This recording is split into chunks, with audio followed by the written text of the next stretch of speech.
I saw you wriggling. Your legs are kicking. Fantastic. Please be seated. Our next speaker is Nikki Chenoweth. She's a descendant from the Gugu, Yimiti, Namal Namal and Kalkadoon Aboriginal language groups. Nikki is also the manager of Breakthrough. She grew up in a suburban Brisbane home with 18 family members. Today, Nikki will talk about the factors that led her out of poverty. Her presentation today is titled Behind Closed Doors, From Poverty to Social Inclusion. Please welcome Nikki.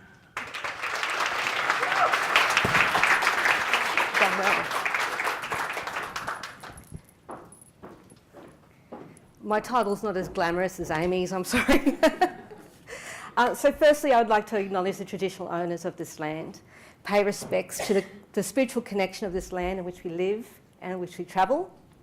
I'd like to pay respects to the elders, past, present and emerging, for they hold the traditions and the memories of our culture of Indigenous Australians. I'd like to also acknowledge the other Aboriginal and Torres Strait Islander elders in the room today as well. We must remember that under this concrete and this asphalt, this building is and always will be on traditional Aboriginal land. Where to begin? So, I am a mother of 5 children. I have 4 grandchildren. I own my own house, well, the bank owns part of it. And I've been well educated, I'm healthy, I'm happy, and I have a great job. But life could have been so very different for me. So I'm a descendant from the Gugu Yimiti, Namal Namal and Kalkadoon traditional language groups. But my great-grandparents were removed from their families, from their homes. So I want to share my story with you. So I'm going to take you back about 120 years. My great-grandmother was raped by a European settler or invader, and she was removed from her family before she was the age of 5. As it was a gold rush in the Daintree, so a lot of our Gugu Yimiti people were removed from their traditional homes and their actual hunting grounds, I guess, and brought into the Cooktown area where they were given small jobs, but unfortunately most were left to beg for food. And it was they called it bringing them in, so to speak. So they brought everybody in. My great-grandmother was the result of the rape, and because she was a half-caste, then she was taken away from her family, then taken to a mission in Hope Vale. It was a Lutheran mission where she was basically baptised so that she could learn more moral values and also learn some domestic duties as well, which was obviously very important. So after a while, when she honed her domestic duties, she actually was bonded with a very wealthy Brisbane family. My great-grandfather was taken away from his family in Marble Bar, Western Australia. So he was removed by his actual father, who was a German well sinker. In the early 1900s, they met up at a dance at South Brisbane, and my nan was still working for that Brisbane family, and my great-grandfather was actually a boxer for Jimmy Sharman's travelling boxing tent. So he didn't get paid very much, but he got food and bed. And my great-grandmother did all the domestic duties and was promised pay but never received anything. So she had food and board, of course, as well. So after seeking some written permission to court and then written permission to actually get married, they got married, and it wasn't long after my great-grandmother was born. Then came World War II, and my great-grandfather went off to Papua New Guinea, and he returned early because half his face was shot off. So he came back to settle back into Brisbane, but he couldn't get a place to live. He had to get a white family to give him a reference for him to bring up his daughter at that time, and a place for my great-grandmother.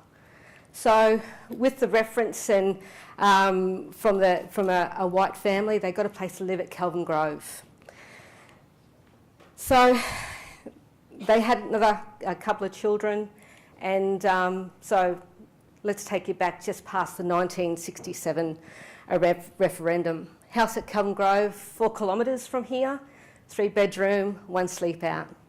18 of us sleeping in the one roof. 1 toothbrush between all of us. We never turned anybody away, absolutely. So it was, you know, aunties, uncles, cousins, friends, you name it. You know, we always had a place for everyone to live.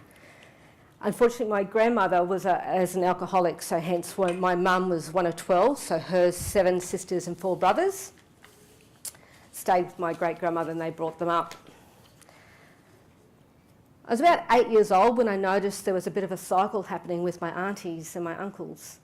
So they would leave school early, they'd get pregnant really early, they wouldn't complete their schooling, they'd live on welfare, they got addicted to drugs, got addicted to alcohol. It was a bit of the norm, really, and I actually thought for such a long time that that was my rite of passage. My uncles too, they left school really early. They got some unskilled labour, but never completed school. So together we did share everything: food, school sores, head lice. Yes, that 1 toothbrush and clothing, of course. I remember a big thing for when my aunties turned 13, they actually went to the op shop to buy clothes, and my auntie Tanya came back from the op shop and she had the most beautiful cheesecloth dress. Oh my goodness. She put it on and she was twirling around in front of that mirror, and I just remember looking at her going, oh, that is deadly. That is deadly. She looked at me and she said, well, if you play your cards right, this will come to you one day. And I thought, oh, yes. But I knew it had 3 aunties to go through before it got to me. So I'm thinking my circumstances are normal. Like, this is just how it is. I knew no different. So there were 2 other Aboriginal families that lived in our street. They too had the same issues: unemployment, welfare dependency, very little education, health issues, substance abuse. It was generational. And of course, crowded housing. It's kind of normal for my mob, you know. I remember my cousin was wanting to break that cycle, so she thought, she just had a baby and she had an Aboriginal partner, and she thought, I'm going to go out and I'm going to rent myself my own place. Back in those days, there were no internet.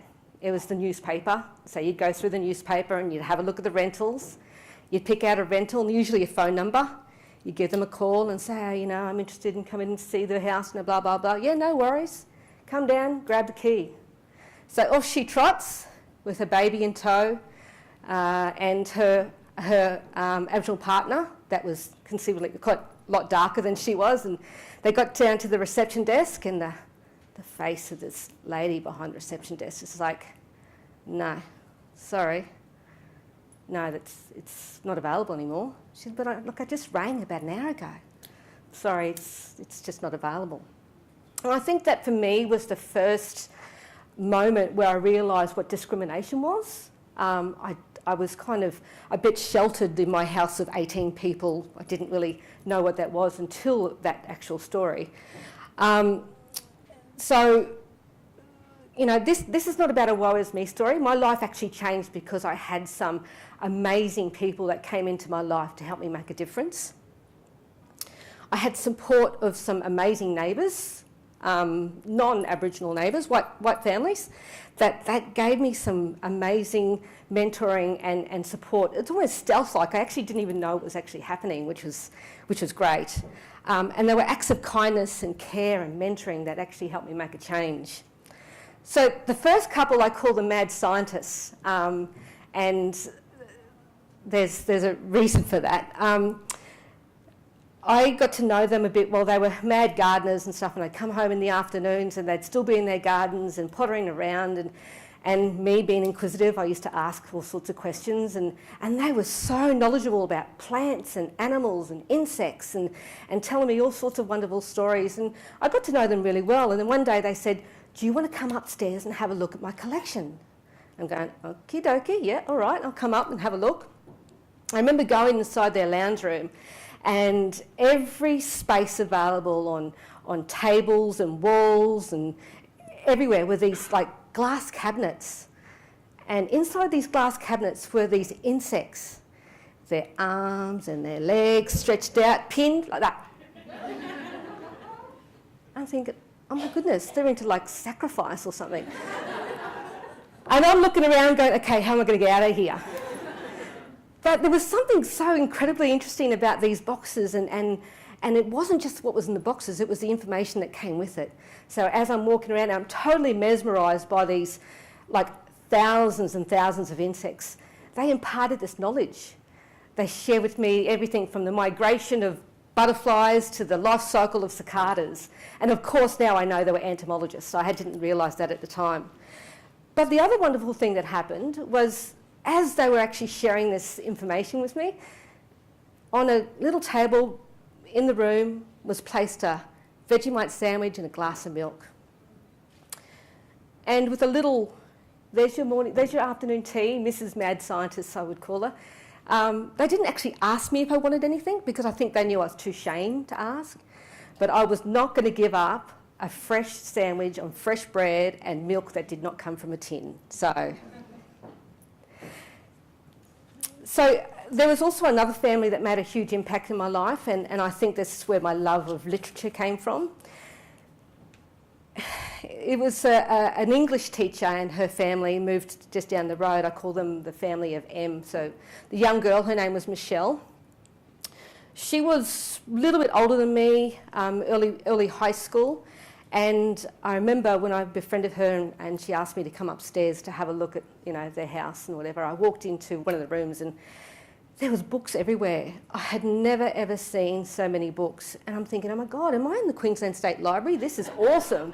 And I didn't even know what the Queensland State Library was at that stage. But what actually happened through this connection and this support was the understanding of how powerful education was.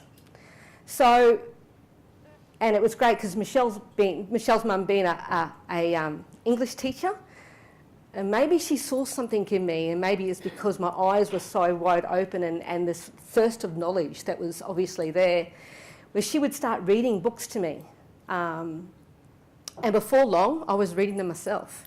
And then we had this kind of book exchange thing happening where I would go down and I'd swap my book over, and the incredible thing that she did, though, is that she would ask me questions about what I'd read. See, she was building up my capacity, and I didn't even know it. So here we go, exchanging books. I'd get a brown bag, a new book, a toothbrush, just for myself, and a piece of fruit. And I think it's that kind of support that I didn't know what they were actually doing. In hindsight, I know what they were doing. And it was these people that actually realised that they didn't want to take me from my family. They didn't want to ring the authorities. They wanted to actually build what I could actually do by the support without actually asking me. They did it with I call it strategic acts of kindness, if you like. So they only lived in our street for a couple of years, and Mrs. M's parting gift to me was the book Storm Boy. And inside the front cover, she wrote a quote: "Do not go where the path may lead, go instead where there is not a path, and leave a trail." I had no idea what that meant, and I'm just going, oh, okay, whatever. And I guess now that really resonates with me. It's a very powerful quote. And I guess that's when the seed was planted. This quote, it kind of had a double-edged sword though, because for me it was about breaking the cycle, but it was also about finding my tribe, because as I grew up, I found it hard to fit into my Aboriginal community, and I found it hard to fit in the white society. So well over half my life, I kind of struggled in fitting in with those social circles. I felt like I wasn't black enough for members of my own family and members of my own community. And I think because I wasn't actually facing some of the issues that they were, because I made some changes in my life, so I wasn't going down that cycle. And, I was called Uptown Black, apparently. And I didn't quite fit in the white society, obviously because the way I looked perhaps, and I felt isolated and quite alone. But I created my own path that required me I had to walk on both sides, and that can be really difficult sometimes. So, these families could have given me handouts. They could have, as I said, take me away from my families, but they knew changing the cycle would mean changing the cycle for my children and my children's children. So my living standards, yes, I had crowded housing. I had lack of access to proper food. I had little education. I had health issues. They were all contributing factors that just didn't surround myself, but they surrounded my whole family, my community. But in their own ways, they provided support for me, provided support for me that my family could not. But it's not because my family didn't want to. They couldn't. They didn't have access to it. So here I am now today. I work in a disability employment service and with the NDIS. And I work with some of the most vulnerable people in our community. I hear stories on a daily basis of our clients, our young girls that are coming in, going on Tinder so they can hook up for the night so they've got a place to sleep. Or some of my clients that sleep with their neighbours for a meal because there's no money left after they finish paying rent. Or that growing number of 55 plus age women, that age group, because they've spent their life looking after their children, only to get a divorce later on in life and now sleeping in their cars. So I guess for me it's about look up from your iPhones, look up from your iPads and take the time to observe those people around you, because there's a lot of stuff that's happening behind those doors. This is not about those members that are sleeping in our park benches and abandoned houses and in their cars. It's about those brothers and sisters in those communities, in the Aboriginal communities out there that, compared to their living, I was living like a Kardashian, So, yeah, the food hampers, the welfare packs, they're great. They fill in all the gaps. But they're just Band-Aids. We need access to decent healthcare, good food, clean clothes, affordable accommodation, mentoring, education, employment, because they're the things that actually help me make my changes. They're the items that help me remove my barriers. So these forums are fantastic because it brings this kind of stuff, we can have these discussions, but we need some tangible outcomes. We need to make some change, we need some action. So I am proof that deliberate acts of kindness can help and can change someone's life, and there is opportunities for people to make a difference. But just on that note about the cheesecloth dress, I did get it. I was 13 years old. It came to me all nicely packed up. It was a little bit worse for wear. I put it on, and I tell you what, I look proper deadly. Excellent. Thank you. Nicky Chenoweth. Stay there, lovely Nikki. Nikki's agreed to take questions. Does anyone have any questions for Nikki? Anything you'd like to know? So quiet. It's very quiet, isn't it? You can come up to her at morning tea. She's very approachable. I was chewing your ear off earlier. All right, lovely. Thank you very much, Nikki. Thank you. You get your very own mug. Amy will be around at morning tea as well, if you have any questions for her. So it is time for morning tea now.